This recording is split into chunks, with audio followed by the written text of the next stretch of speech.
When Drag X Drive was first revealed, it kind of felt like Nintendo was giving us something new. A first-party basketball game with mouse controls and wheelchairs. Even though Nintendo refuses to acknowledge that and will only call them vehicles for some reason, that alone made it the only Switch 2 title I was genuinely excited for. But now, I'm not exactly sure anymore.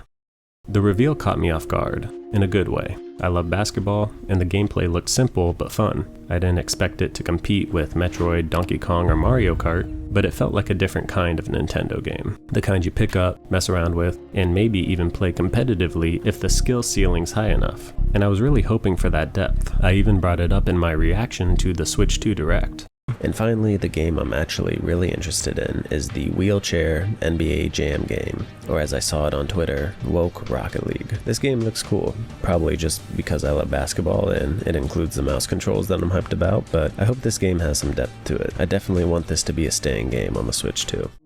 The mouse controls made it even more interesting. It reminded me of the Wii days, when Nintendo took the market by storm with innovative game controls. This was going to be the first game I tried that used the mouse controls. It was a cool surprise. It felt promising, like it might be this generation's ARMS. But then they announced the price. $20 and digital only, no physical release. That was like a gut punch. It completely changed how I saw the game. Not because $20 is bad, honestly, the lower price makes it more accessible, and I think that'll get a lot more people to try it. But it's a double-edged sword, because while cheaper games are great for players, they also tend to signal something smaller in scope. This doesn't feel like Nintendo backing a bold new IP. It feels like they're testing something, or showcasing hardware, or worst case scenario, like they don't fully believe in it themselves. Maybe it's a small file size, maybe it doesn't justify a 64GB cartridge, and maybe Nintendo just doesn't want to spend the money pressing physical copies for something like this. But even that tells me something. If it's only worth $20, and not worth putting it on a cart,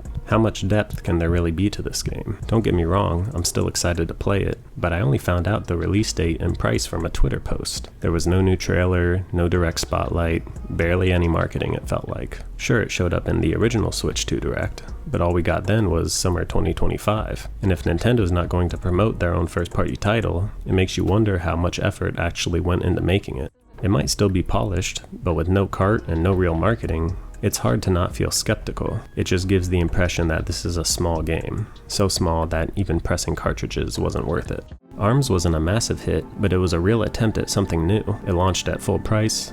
Nintendo gave it a chance. Drag X Drive doesn't feel like it's getting that same shot, at least not to me. And that kinda sucks, because it looked fresh, or at the very least it looked like something I was really excited about. But now it just feels like one of those games you download, play for a weekend, and move on from. And I hope I'm wrong, but it's hard not to lower your expectations when the publisher already seems to have. I'll still be there day one. I want to see how the mouse controls feel, how deep the gameplay really goes, and whether Drag X Drive has more to it than we've seen. But right now, I'm going in with way lower expectations than I had before, because it's starting to feel like Nintendo's playing it safe. And if that's true, I just hope it doesn't kill what could have been a great new series before it even had a shot, because I still think there's something cool here, if Nintendo's willing to let it reach that potential.